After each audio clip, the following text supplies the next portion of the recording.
a wrong character is more dangerous than wealth. Wealth is never evil, but we make it evil. And when we are looking for worldliness in this, when we are looking for carnality in this, it is not the possession, it is not the material thing, it is the character that is not of God, it is the habit which is not in line with God, trying to seek for wealth. So Jesus said, take heed and beware of covetousness. When we talk about covetousness, it is an extreme desire. It is not a positive one, it's a negative one that craves for material things and wealth. Now let me tell you something. That strong desire always craves for things, not because you don't have, but because you think, I need to have this also because others are having. Now over here, the problem is not what we don't have, but the problem is the negative character we do not know that we have. Our character, our way of life towards prosperity, towards riches, towards wealth makes it a weapon against us and others. So we see that when somebody is wealthy, their character behind the wealth is the most dangerous aspect, and not the wealth he's having. To abound in wealth is not a problem, but to overlook a negative reason for gathering the wealth is the most dangerous thing. Covetousness does not mean that you don't have. It is a character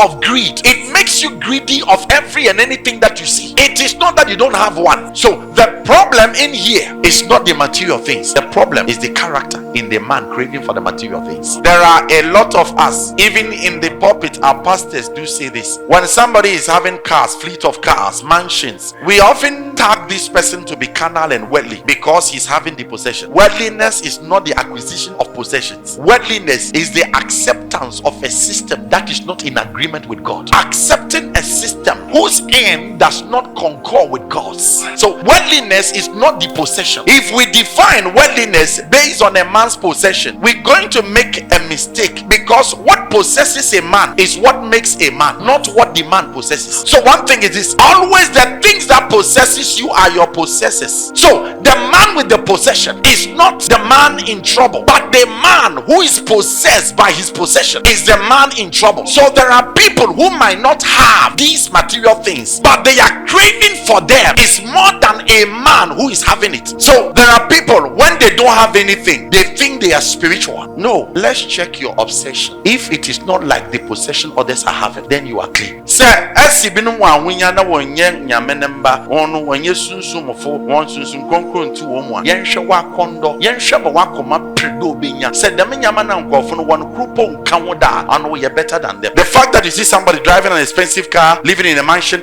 doesn't make the person covetous. No, you can't see covetousness with sight. You will see it in the person's attitude. A pastor having a building, a pastor having a car. And why is it so? If you know that we are not going to stay over here forever, why are you acquiring possessions? When you put on that building, another will tell you, you know we are not going to live over here forever. Then why don't we stop building and then live in streets? Because there are some people who make it look like if you are a Christian, if you're a child of God, and then you are succeeding, and then you dress well, you look good, you appear well, and you appear neat, they feel like you are now out of the grace and you are no longer under God's grace. Over here in our country, we try to define spirituality based on our culture. If you put on the African wear and then you minister, you are a spiritual man, you are in apostolic wear. But when you put on jeans, when you put on these things, they're going to say you are not spiritual, because that is somebody's culture. A person's culture does not define his spirituality. It is the presence of the Spirit of God. So don't define your fellowship and relationship with God based on your culture. There are people who are not having certain things and they might not have enough, but their hearts, the way they crave for these things, it will shock you. So let me tell you something. Don't base on a person's possession to define how covetous they are or how greedy they are. It is obsession that defines covetousness, not possessions.